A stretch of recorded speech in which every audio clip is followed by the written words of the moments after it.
thank you for tuning in to another episode of Tenacious V's podcast. Today we are celebrating Mother's Day coming up this weekend. This week, I got to learn a lot about Wilma Rudolph. She was so awesome, and I'm really upset that I didn't know anything about her until we sat down and talked about it. Really excited to get the word out there on her because it's really disheartening, honestly, that pretty much none of us knew about her. Little or nothing at all, and it's really sad. She's an Olympian. It was a really big deal, but we wanted to kind of honor her for our Mother's Day episode because not only did she do amazing, incredibly badass things all the time, but she was a badass mother the entire time too, and inspired an entire generation, of children with her kids, and it's amazing to me that she was able to do all the things she did while having a family. She also had a badass mother that helped her overcome a lot and I think really shaped her into the woman she became. So yeah, we're celebrating, two badass moms in a way with this episode, and Julia had to teach us a lot about sports for us to really fully grasp everything she did because it's impressive. But yeah, I hope everyone has a super good Mother's Day. Enjoy the episode. Thanks for tuning in and enjoy.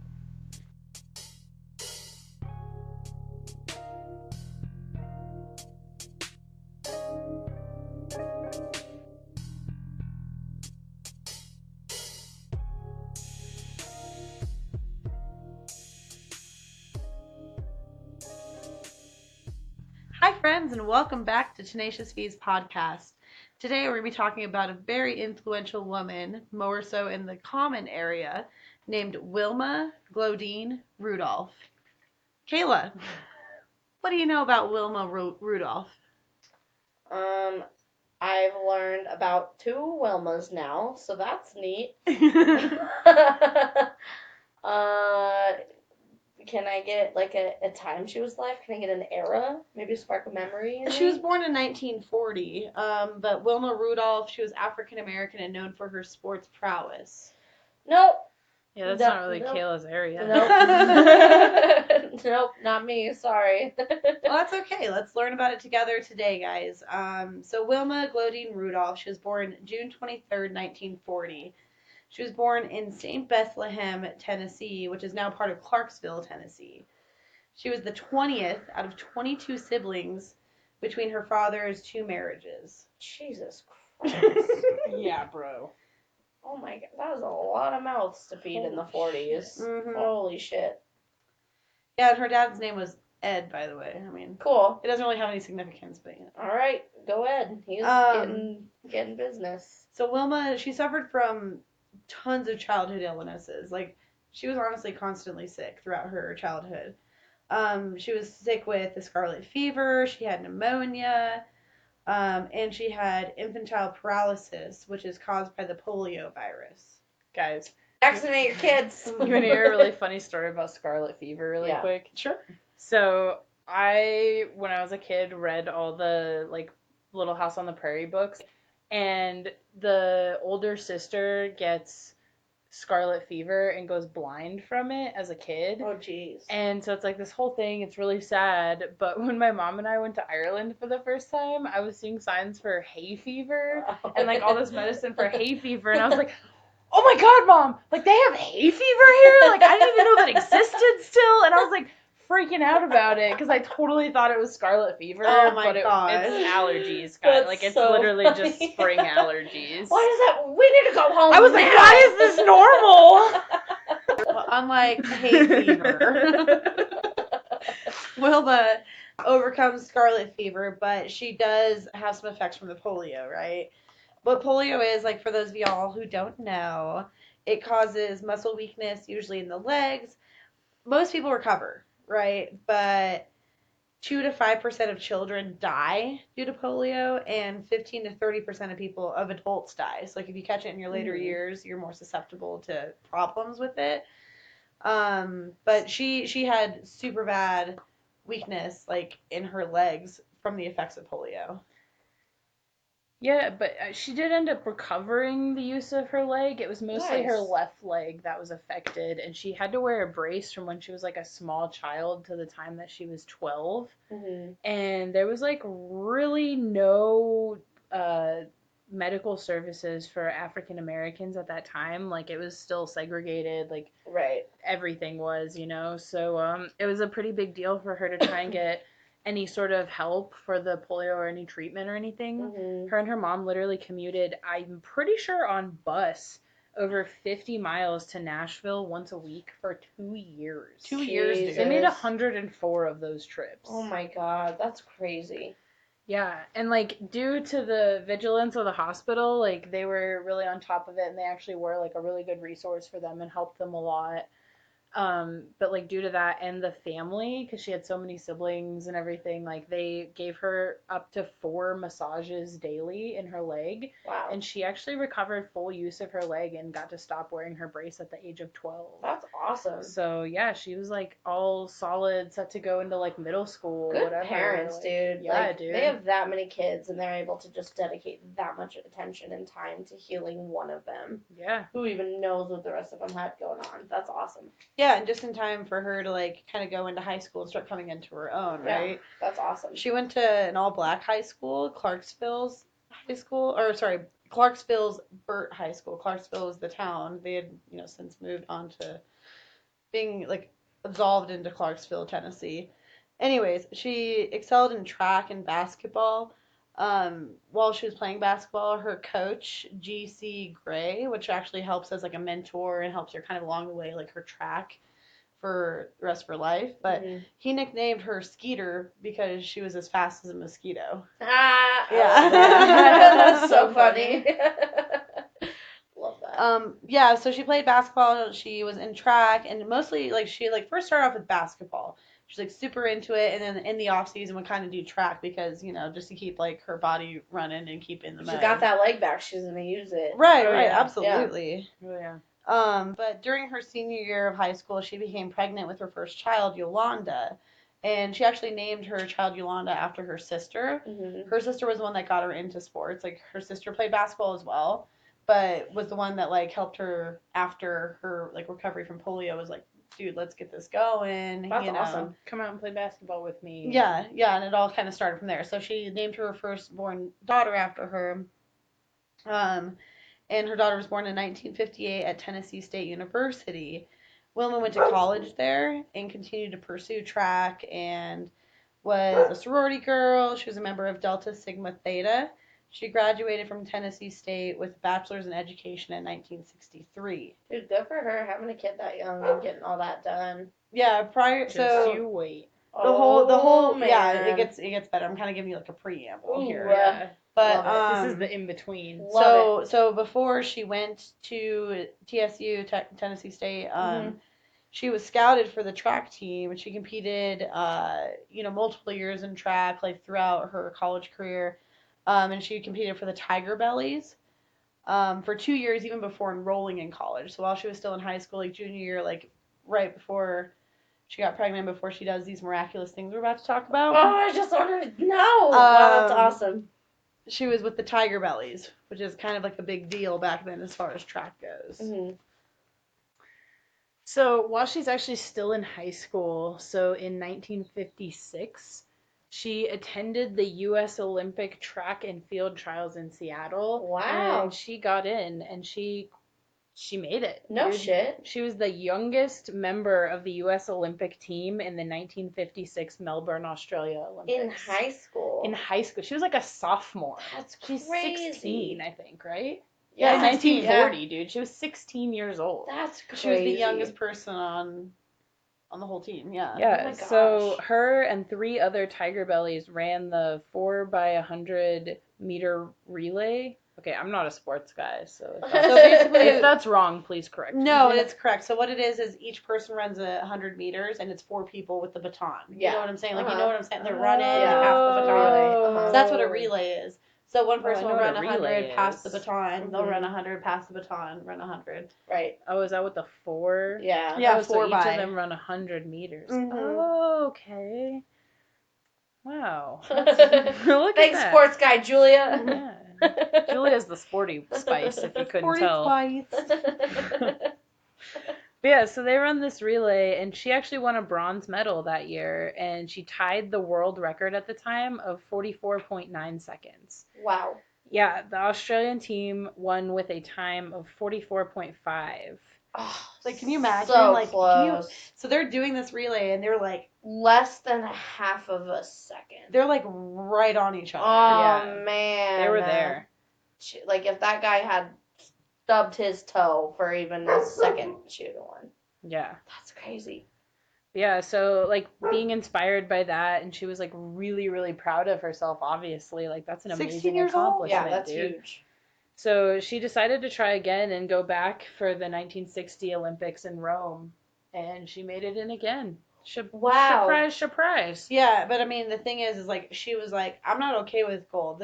Or not okay with bronze. This chick was like, I'm the top dog. I'm gonna get I'm an there. African American woman.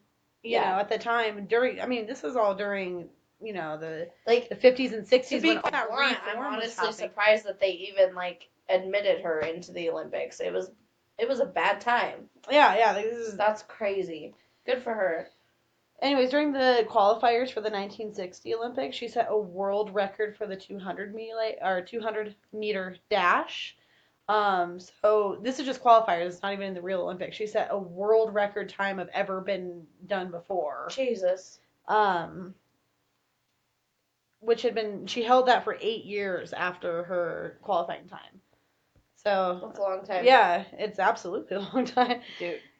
But she also qualified in the 100-meter dash and also the 4x100-meter relay again. So she had 3 events going into the 1960 Olympics. She won a gold medal in all 3 events. No, she didn't. Yeah, She dude. did. And No. guess what, dude? No, she didn't. She has a kid at this time. Like, Yeah, her kid was yeah. born in 58. So Yeah. she literally went to the Olympics, 2 years later has a kid, 2 years later goes back to the Olympics. And wins a gold medal in 3 events. 3. Holy shit. Like, she never went home from the Olympics without a medal. That's insane. Yeah, she was the first woman American to win 3 gold medals in the same Olympics. I'm the most proud of her. Like, that is amazing. Well, and everybody Wow. around was super proud of her. They hailed her as the fastest woman in history. The people in Rome, they were calling her the Tornado, La Gazella Nera, and La Perle Noire. God, I can't speak French, y'all. Sorry. That was so good, Julia. Thanks. But La Gazella Nera means the black gazelle, and La Perle Noire means the black pearl, respectively. Yeah. I'm all about the black. That's so So cool. the fame also had to do with this Olympics being the first one ever worldwide televised as well. So this is the first time that everybody in the world, like in television, was like a brand new thing. Wow. First and then Olympics that year to be she televised. gets 3 golds. And Yeah. everyone's like, who the fuck is this lady? Yeah. Like, wow. That's so lucky. That's dude. really cool. Yeah, so when she comes back to Clarksville, they celebrate her on Welcome Wilma Day, which is October 4th, 1960. And they do a full day of festivities. And because Wilma insisted, it became the first integrated municipal event in the city's history. So people of all races, colors, creeds, whatever, everyone was welcome to this event She by insisted. her She was like, insistence. It's not just going to be white people at this event celebrating me. Well, and she's, she has that level of respect. People are like, all right, we got to take Wilma seriously. Yeah. That's so great. And she was not only like celebrated for her athletic prowess, which was obviously amazing, but also just her like poise and beauty and just how she held herself through everything. Yeah. She never like just freaked out. She was always very graceful about all of her acceptances and very like sportsmanly and Right. Well, Great through job. everything you've told me, like there hasn't been a single like scandal yet or anything like that. Like, she's just And there won't be, dude. just like eloquent in every sense of the word. That's awesome. yeah, she actually decided to like retire at the peak of her career to just kind of end on that note, because she was like, if I go back and I don't come home with 3 medals, that's not going to be enough for me. Yeah. So she ended at the very peak of her career with 3 world records in the 100-meter dash at 11.2 seconds, the 200 meter at 22.9 seconds, and the 4 by 100 meter relay at 44.4 seconds. Can you imagine watching someone run that fast in front of you? 100 meters in 11 seconds. Get That's out of here. okay, that's literally like round down to 10. That's literally like 10 meters a second almost. Just over that. That's insane. You know how far 10 meters is? That's far as shit. That's farther than that would take me 30 minutes. Dude, like, I would need a water break. I don't know how far 100 meters is. It's far. No, that's not that 300 feet. Yeah, roughly. A meter's about 3. No, I mean, it's 300 feet. I feel like I could run it in like 30 seconds. The room we're in right now is like 10 feet. 12 feet, probably. So like 3 meters. So like 3 meters. Times that by 33.3. Yeah. That's a lot. You have to run this in a second. 33, yeah, you'd have to I could run this room in a second. No, Well, you'd yeah, have to but, run, like, you'd have to run 33 of these rooms. 33 of these rooms in 11 seconds. I couldn't do that. I said 30 That's seconds. crazy. That's nuts. Good for her. Jesus. It's like a torpedo.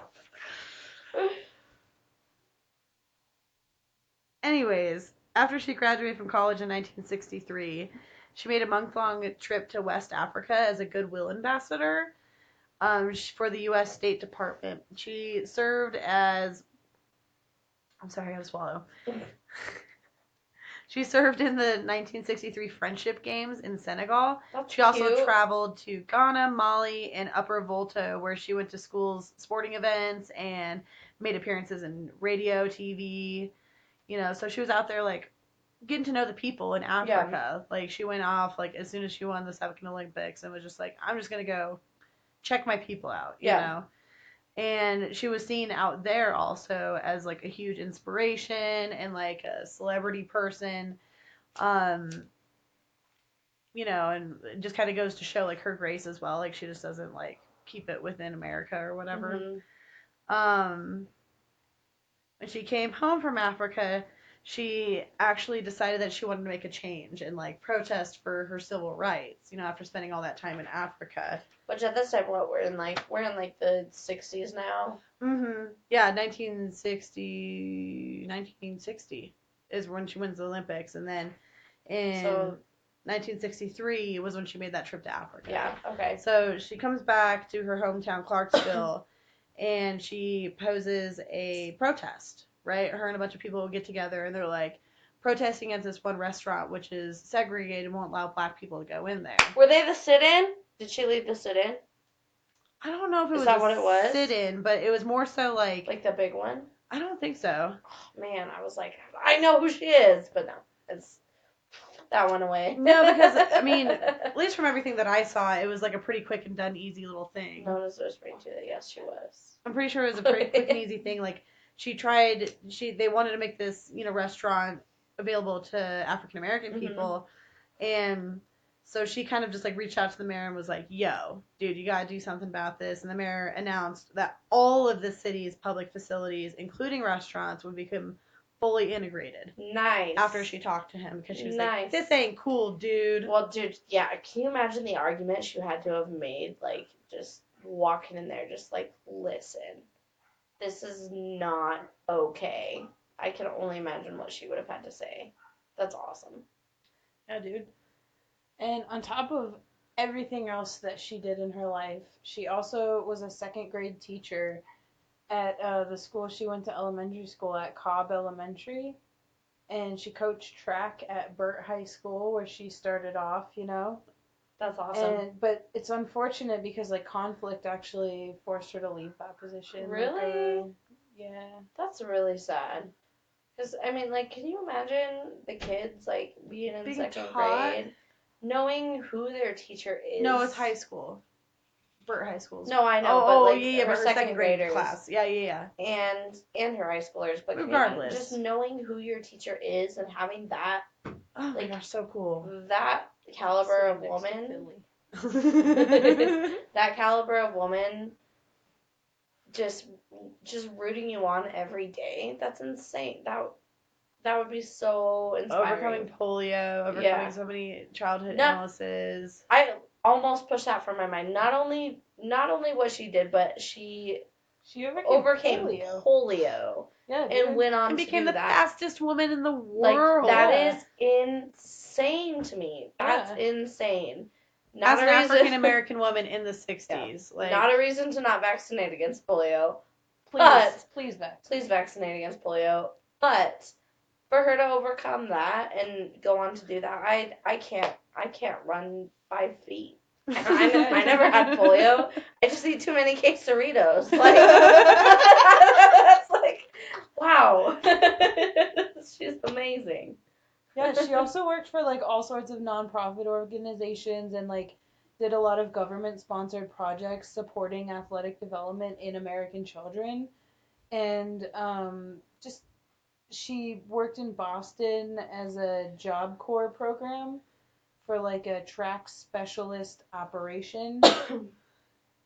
She just, like, it's insane how many things she did, dude. Like, all the things she overcame, all the things she did. Like, she had a few kids, she had a few husbands, she fucking won the Olympics. Just like can't even put it all into an episode. She's like, the OG. Need some extras for that.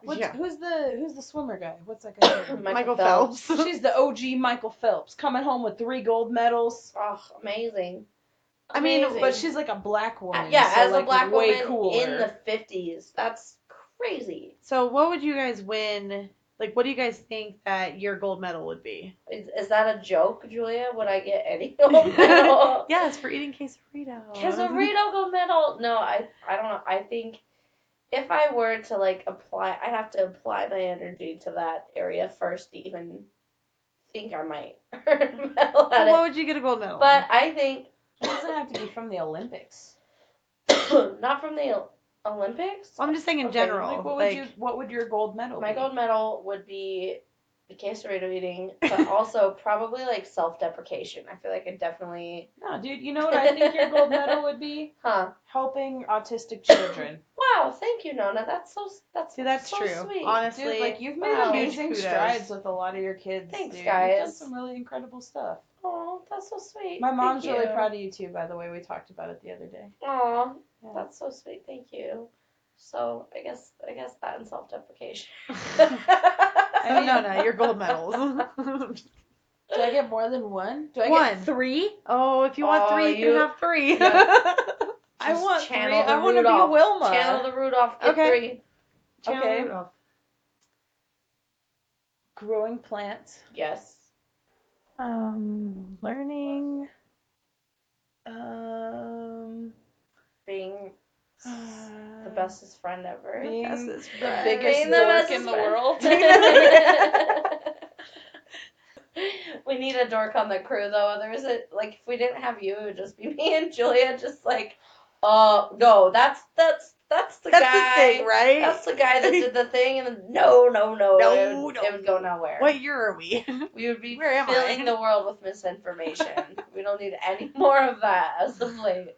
Alright, Julia, what would yours be? Well, your gold medal. Soccer. Soccer. No, Soccer star. No, it wouldn't even be soccer. I think I'd get a gold medal in keeping it posy.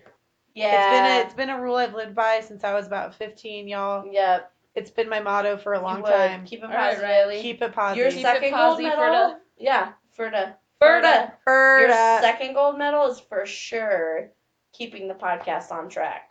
I think Nona's more. No, it's you. Me and Kayla go off on tangents. Keeping it on track as far as like when we're. All right, sorry guys. I know you don't know what we're talking about. We want to know what your gold medals would be. Like, please write us and let us know. That'd be fabulous. Be nice to yourself. Celebrate your successes. I'm not so good at that, but I want to hear some positivity from you guys. Yeah, like no self-deprecating ones. We don't want to hear that. That's my gold medal. Don't take it away. No, but really, guys, I think we're gonna leave it today with. It's been really cool to learn about Wilma. She was someone that really inspired me out of all these ladies that we've been kind of researching into. Yeah. I think she really speaks the most to me as like somebody who's grown up in sports. I really appreciate you guys taking the time and listening to all these because it makes a big difference. The more you know, the more you can grow. Keep it posy. I love Thank it. you so much, and y'all have a great rest of your day.